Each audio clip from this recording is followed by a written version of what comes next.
It seems like Will Smith isn't the only family member receiving backlash these days. His youngest son, Jaden Smith, is also taking a hit after his 2018 interview with Big Boy Radio resurfaced and caused quite an uproar across social media. During the interview, the 23-year-old stated, "I am very happy that I spent my childhood with more adults than I did with kids my own age because I was picking up more things from adults than I was from kids my own age." One user replied with, "Jaden, just stay in a child's place."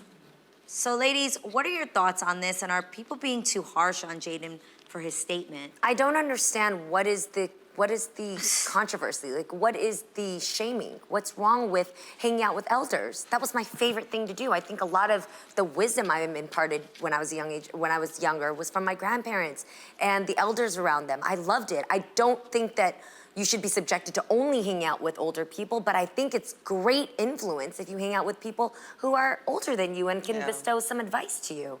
I think it's ridiculous that people would feel upset at someone else's life experience. How can you crazy when you say it too. How can you be mad that that was his experience and that he was okay with it and felt good about it? And this is the thing, there are a lot of kids that have had that same experience that have not felt that way, that have felt like I was confined to this or I didn't have a childhood. So for Jaden to obviously have the privileged life, and I think he'd even say it was very much a privileged life, right?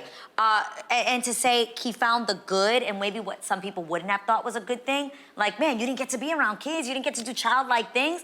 Let this man have his perspective and be happy with the way his childhood was. What? First of all, I worked on a show, Disney show called Kicking It. And this was about 10 years ago. And it was a show about kids doing karate. And Jaden came on the set one day because his friends were in the show. And I got to meet him. And we had lunch. And I'll never forget. Great picture. We had lunch. So cute. And I was behind him and he got salad. And I was like, because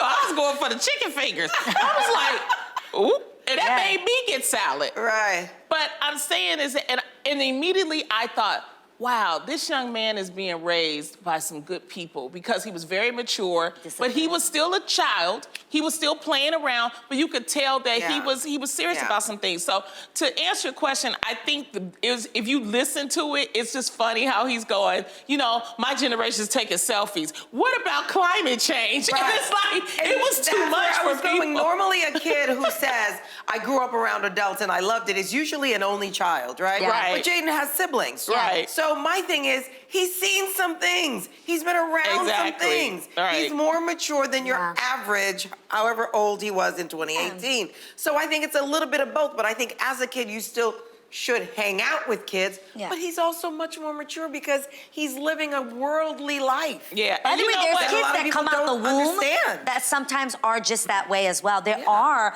some, you know, they call them old souls, you know, like there are some kids that are born that way. But listen, instead of being offended, why don't we pay attention? Well, maybe he's got something we should listen to about the climate change. But I think it was more so what I liked about the whole situation is that because they were doing jokes for days and memes and all kinds of stuff. They were offended. And he went into it. He basically put up his own meme of himself and he says, do you want to do climate change? And the girl says no. And he says, okay, I'm cool with that.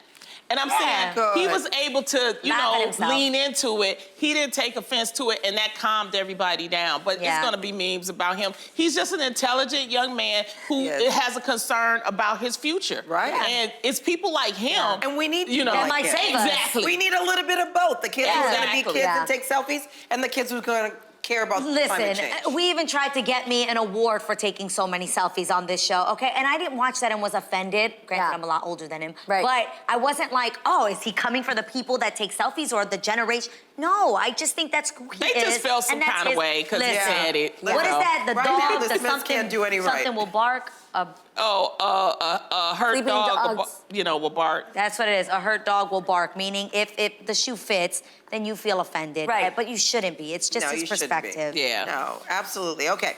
Now, this is a good one. I came across a recent article where experts suggest you'll always be able to convince yourself that what you're doing isn't important enough when you are too hard on yourself. So while some would say you should put pressure on yourself to get things done, others say you should enjoy the ride of life. So ladies, what are your thoughts? Are you enjoying the ride or are you too serious? I think we absolutely are our worst critic. Yeah, It's sure. crazy when you really let yourself go there. You can just beat yourself up and criticize everything.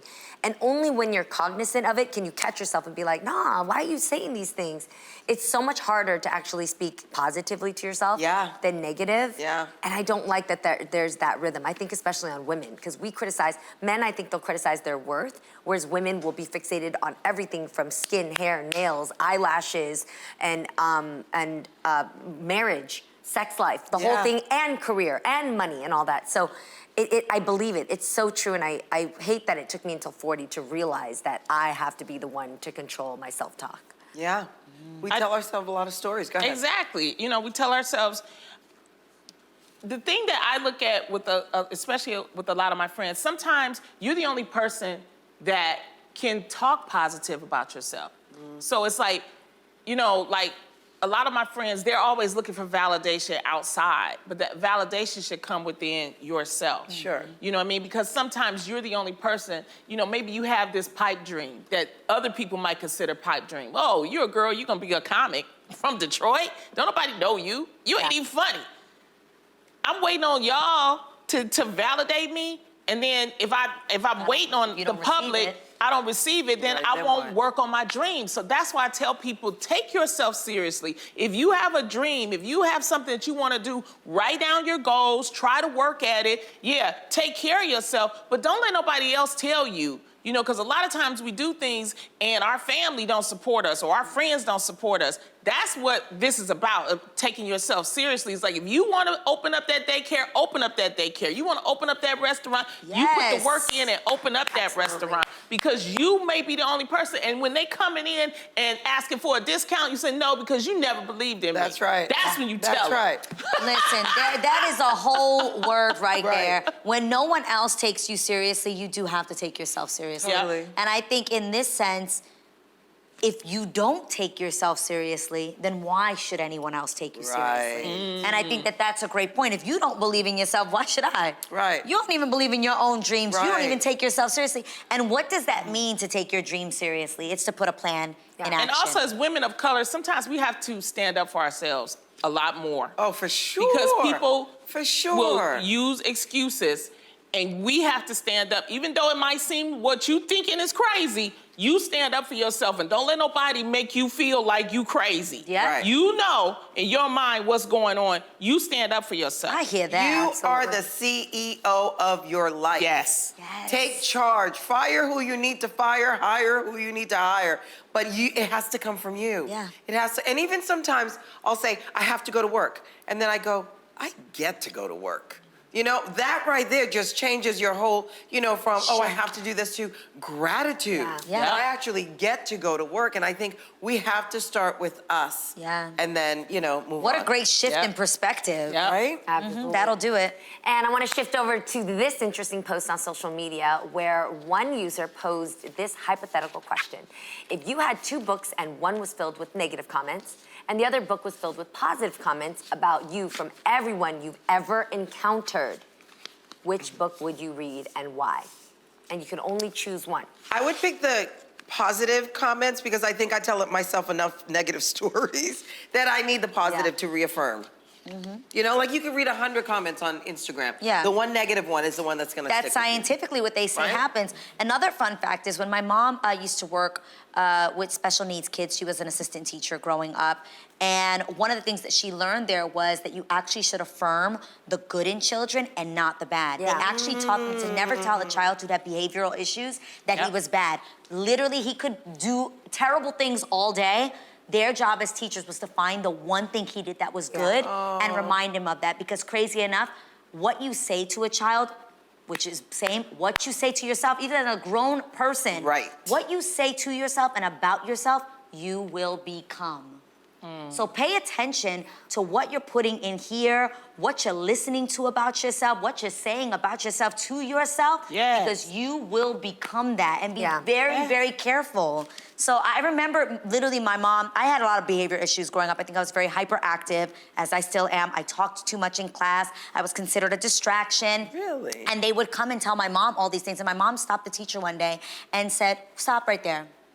Stop telling me all the bad things she's doing. I'd like you to point out 3 good things Yes, my child Mama does Nilda. in this Good. classroom. Yeah. When I come Good. tomorrow and I pick her up, I want you to spend the whole day finding the good, Good. and point those things out and watch her become more of that. Wow. You is smart. You is kind. You is important. You is important. It is so important that we Put that to them affirm babies. ourselves. Yes, That's right. agree. You might be a Absolutely. badass, but we're not gonna tell you We you're don't a gonna tell you. I'm badass. gonna tell you how great you are, and you will become Amen. that greatness that I'm I gonna say it speak behind her about. back. You know she a badass, okay? But I 100%. ain't gonna tell her.